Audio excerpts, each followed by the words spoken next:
Is the rejection of prospective foster parents on the grounds of their religious beliefs a form of prejudice?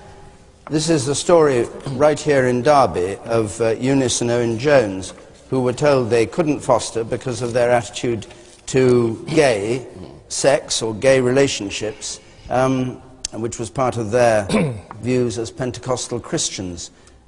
Margaret Beckett, was it right that they should be rejected because of that? I'm very sorry to say this because they seem to be like a very public-spirited couple who've obviously done a lot of good for a lot of other children during their time. As I understand it, they'd been foster parents in the past. But I'm afraid it was the right decision to say they couldn't continue because, you know, a child may know at an earlier stage their own sexuality, others don't.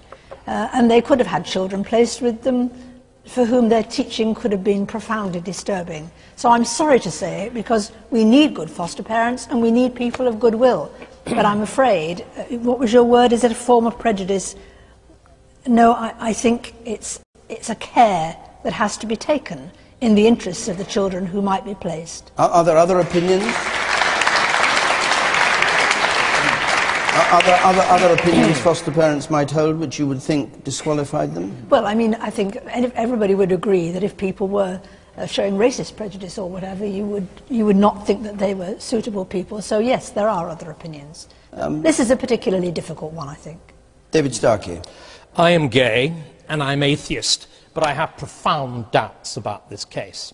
It seems to me that what we're doing is producing a tyrannous new morality that is every bit as oppressive as the old.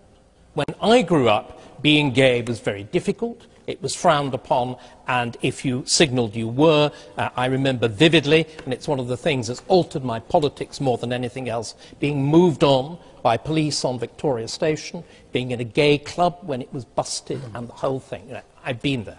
But I am very, very concerned that a new sort of liberal morality is coming in, which, as I said, is as intolerant, is as oppressive, is intrusive into family life. For example, the couple who were running, we've had a lot of cases like this. There were the couple who were running some sort of hotel, who were Christians, and didn't want a gay couple to sleep there. Now, the way to do that is not to ban them, not to fine them. It is for them simply to put up what seems to me to be a quite proper notice in a small, privately run hotel, which says, we are Christians and this is what we believe. And, you know, otherwise, we are, as I said, we're producing a new tyranny. And can I also tell you something else? Speaking as somebody who is gay and had a mother who was a Christian and passionately hated and opposed it, the hatred and the opposition made me what I am. Being nice and sweet about gays isn't wholly a good thing. It really isn't. We live in a world of intense difficulty and plurality, and just having it hang me down, reach me down, off a hanger, impose morality is a very bad idea.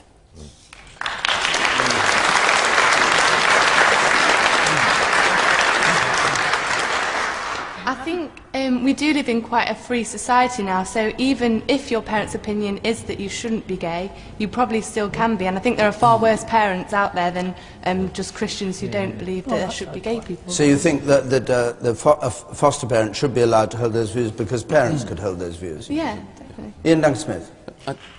I think this is not, I don't think, quite the principled issue that at first glance you think it is. If you examine actually what this was really all about, let me just try and explain this, because I really did look at this to see what was going on.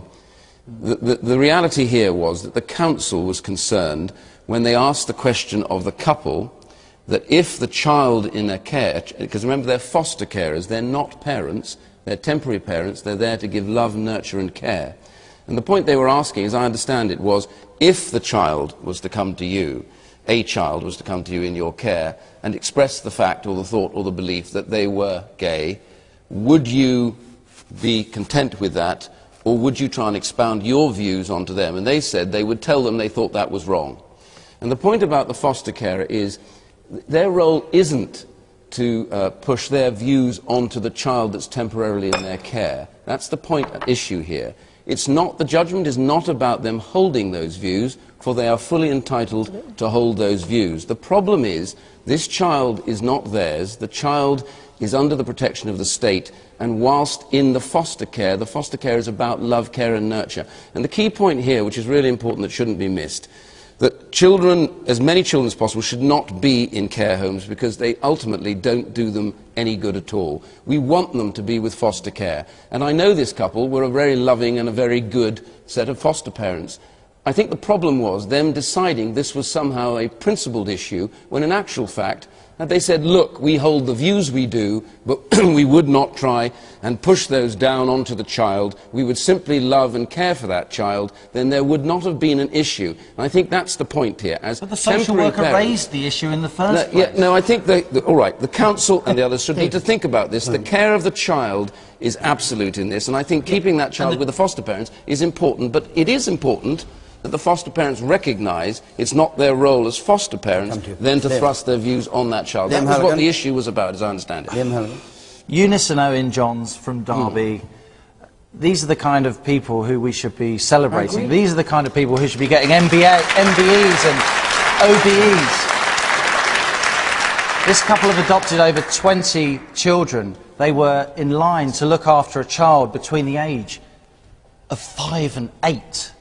Of 5 and 8. I'm a tolerant guy, but sometimes if you absolutely push tolerant people, they become intolerant because you go past the point of no return. And this is a situation where the absolute letter of the law, which may have been drafted with good intentions, has completely blown away any proportion of common sense, ladies and gentlemen. David, can I just... come back. Okay, let me just hear the lady there. I think it was the right decision, because I think no matter what we think or feel in our private lives and in our minds, we have a duty to behave in a certain way when we're at work, for instance. Now, if it's right that homophobia is bad, then, and I do agree that homophobia is bad, then yes, it was the right decision. That you can't put vulnerable children in a situation which could make their vulnerability worse. Is a child really vulnerable when between the age of 5? Is a child really vulnerable when between the age of 5 and 8 they may happen to ask their foster parent why they're confused about their sexuality? This is an absurd surmise. The child was between 5 and 8. I will come to him. Mark Malloch-Brown. Well, look, I'm listening to this, I'm fresh, and I must say, you know, a lot of me wants to agree with David, does agree with David, actually, that we just have to be so careful to not let the state become the decider of morality and choice and freedoms. And yet you've got to look very carefully at the specifics of the case. And so we hear 5 to 8. Well, really, it's so unlikely that the gay issue is going to be part of a 5 to 8-year-old's questions or experience or whatever.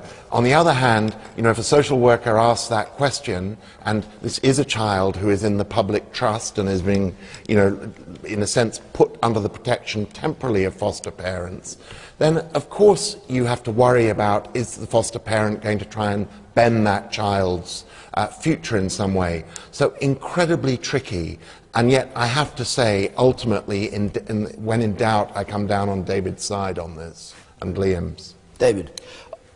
I was astonished at what Ian was saying. I've always regarded Ian as a decent man who believes in principles. How can you bring up a child, even as a foster parent, without transmitting your values to them? And what sort of upbringing is that? The distinction is meaningless and absurd.